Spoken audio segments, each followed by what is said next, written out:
শুধু সাজলে কি সংসার চলবে? তোমার সংসার তুমি করো, আমি না সাজলে পেটের ভাত হজম হয় না। এই ছাগল, বাড়ি যাবি না নাকি? আরেক জমি ধান খেয়ে দরবার লাগাবি, চল তাড়াতাড়ি। ভিডিওটি সম্পূর্ণ দেখুন এবং কমেন্ট করুন আর সাবস্ক্রাইব করে পাশে থাকুন। ধন্যবাদ। এই কলা পাতা দিয়ে চালের ফুটো বন্ধ হবে? কি যে বুদ্ধি তোমার! চুপ করো, গরিবের উদ্ভাবন গরিবই বোঝে। ওঠো, সকাল হয়ে গেছে, মাঠে যাবে না? আরেকটু ঘুমাই, আমার কি আর বয়স আছে? দয়া করে তোমার এই গান বন্ধ করো, সব কাকপক্ষী তো ভয়ে পালাচ্ছে। তুমি তো সুরের কিছুই বোঝো না, এটা উচ্চাঙ্গ সঙ্গীত। আর পারি না, কি যে রোদ! এক গ্লাস লেবুর শরবত বানাও তো। শরবত কি গাছে ধরে নাকি? যাও আগে কুয়া থেকে পানি তুলে আনো।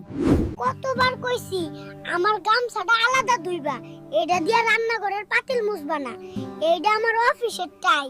হাতে টাকা নাই, কিস্তির লোক আইলে কইবা আমি বাড়ি নাই, ঢাকায় গেছি, জমি বেচে আগে কিস্তি দিমু এবার। এই ব্যাংকের ম্যানেজার কই? এই নেন, আপনার থেকে লোন নিয়ে আগল কিনছিলাম, আপনাকেই দিয়ে গেলাম। দুষ্টু কোথাকার, সব পাতা খেয়ে ফেললি? দাঁড়া, তোর আজকে খবর আছে। শুধু বসে থাকলে হবে? যাও, দোকান থেকে দুটো পেঁয়াজ নিয়ে এসো। আমি পারবো না, এমনিতেই রান্না করে নাও। কি রান্না করেছো?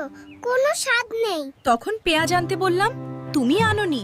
এখন খাও এবং চুপচাপ থাকো। থাকবো না আর এই সংসারে। বাড়িতে বউয়ের জ্বালা, বাজারে কিস্তির জ্বালা। 5টা মুরগির থেকে একটা কম কেন? শিয়ালে খাইলো নাকি চোরে খাইলো? খেয়ে নাও, মাঠে গিয়ে শক্তি পাবে কিভাবে? রোজ রোজ ভাত ভালো লাগে না, আমার জন্য বিরিয়ানি করো।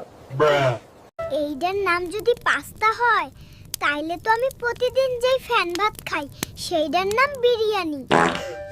হাঁস কি ওভাবে ধরা যায়? বুদ্ধি লাগে। তাহলে তুমিই একটা ধরে দেখাও, দেখি কত বুদ্ধি তোমার।